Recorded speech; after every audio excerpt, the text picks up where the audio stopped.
On David Bartram.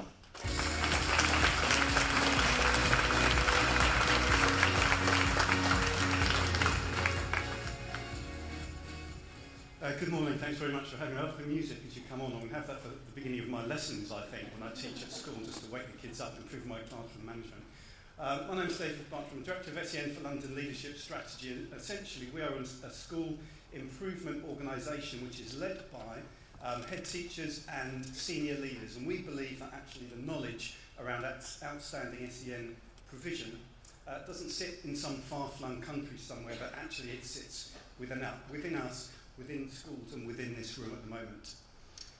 My other role is that I am assistant head teacher at Lampton School in Hounslow, which is a large secondary school of 1,500 pupils. We have 51 statements. We have a large team, about 25 in total in terms of the SEN department itself. And we had Ofsted last year. And even though I've been in many SEN departments, I was still as terrified as anybody else when I had that Ofsted inspection and that Ofsted interview. I was never more terrified than when that Ofsted inspector arrived in my classroom and sat at the back to make a judgment on my lesson. And I happened to be teaching Year 8 to Mughal India as a history teacher as well, and I was teaching the class about Akbar. And I said that Akbar was a fantastic ruler and he had 100 wives. And one of the children in the class, Louis, who happens to have a statement for ASD, said, 100 wives, sir. I said, yeah, 100 wives, Louis. And he said, wow, his house must have been really clean.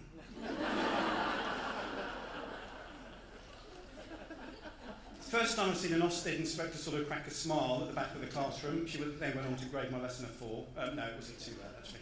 But actually it's wonderful sort of like perception that children with SEN often bring to us as classroom teachers. And perceptions have changed hugely over time. This particularly sensitive advert that I've got displayed for you at the moment is actually from, can anyone guess the newspaper? Just I wondered if anyone had an idea. Not the Daily Mail? No? Good guess, anyone else? Actually, the Times Educational Supplement, 1940. And it goes on to say that actually, if you feed a child with a disability, Ovaltine at breakfast and at lunchtime and at after school, everything will be fine and cured. Okay? And thankfully, in terms of our perceptions, we have come, really a long way. And the perceptions in terms of SEN and ADHD as well, actually, have also changed over time. And we're going to do a little activity now around numbers and percentages, but actually, I think we can sometimes get a little bit too obsessed by them. If you take the number of minutes that a child will spend at school, if they start in reception and they leave at the end of sixth form, it is almost exactly 1 million minutes. And if you think about the last million minutes of our own lives, actually there will have been time where we have needed some sort of support or intervention. So actually outstanding inclusion provision is actually about creating support that's able to put in place appropriate support for any child within that system on their journey. However, these stats are all related to SEN in England at the moment. So what I'm going to do is just a quick quiz on your tables. I'm going to give you just 2 minutes on your tables to see how many of those stats that you can link to an SEN statistic nationally. There's no prize at the moment for getting them all right, but just see how many you get. So just 2 minutes on your tables, see how many of those you can link up. Off you go.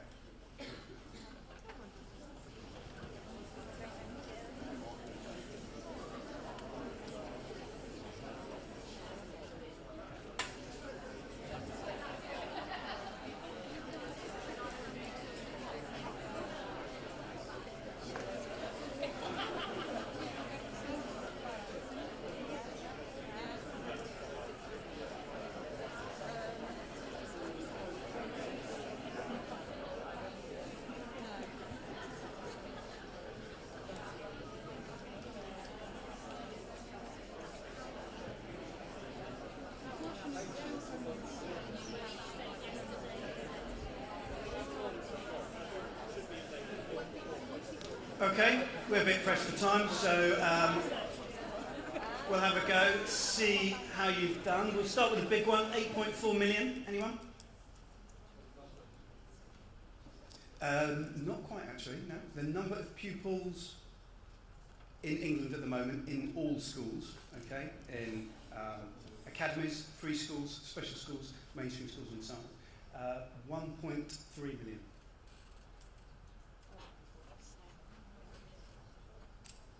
No, almost, actually. Yeah, brilliant. Number of children that have an identified SEN at the moment in schools. And some of these start linking together. 15.4%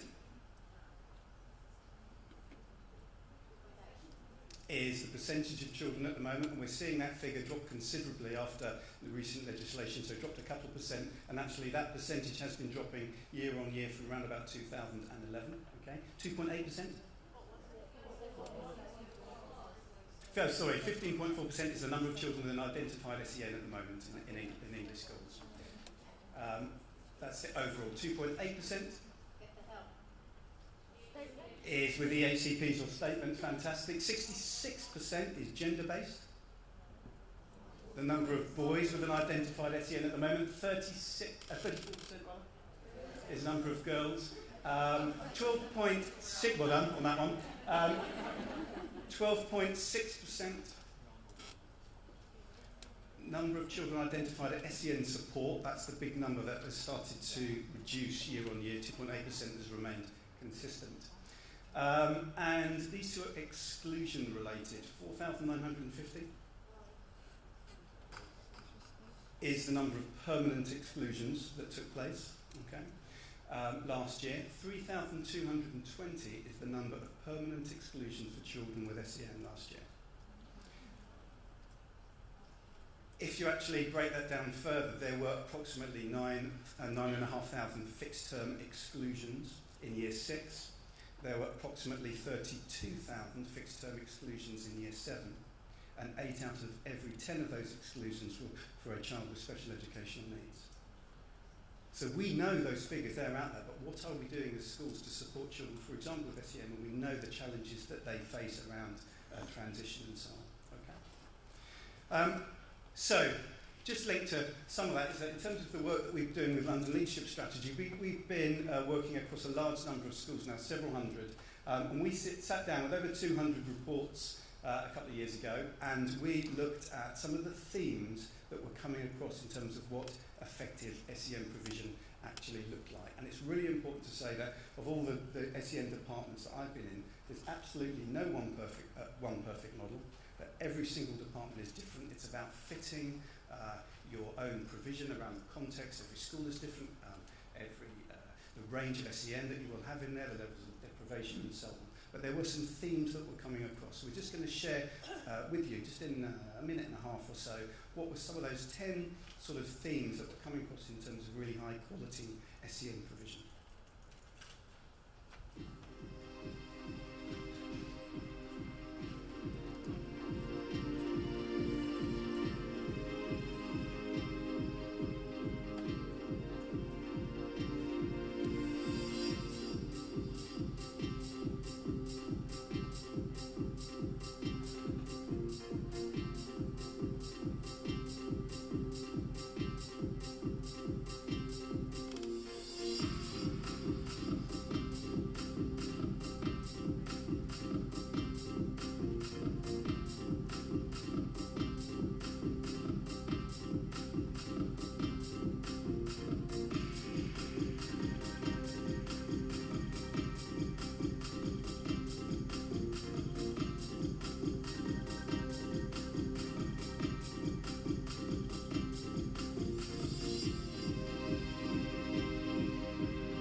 So I think you'll see there's nothing really hugely, complex there, that despite the reforms that are, we know, being implemented, sometimes with a degree of inconsistency, there are some real challenges for us as practitioners, but there are also some great opportunities for us. It's also really important about looking at, what is working within our system at the moment. I'm not going to go sort of laboriously through all 10. I'm just going to pick out a few this morning that I think are particularly important and relevant, and that should resonate, hopefully, with many of you. So the first one is around identification. And actually we found that really identification is absolutely the foundation of ensuring that you've got outstanding provision and really good outcomes for children with SEN.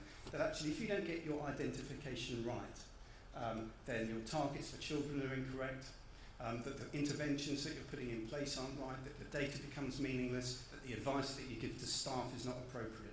So I'm sure you'll be aware of that, but we see real inconsistency in schools with the quality of their identification. And actually, whenever you're going into schools and you're looking at schools with really precise, thorough identification, almost always that correlates with improved outcomes. I'm just going to give you an example of that. This is a large secondary school that we've been working with in Essex, actually doing quite a lot of work outside of London.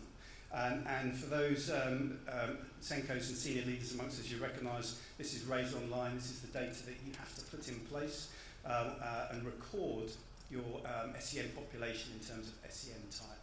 Okay? So I'm going to give you another little activity. You've just got 1 minute on this one. I'm going to turn you all into Ofsted inspectors for a minute. And if you're an Ofsted inspector going into this particularly large secondary school, what are the sorts of questions that you would want to ask about identification in that school? You've just got 1 minute on the table.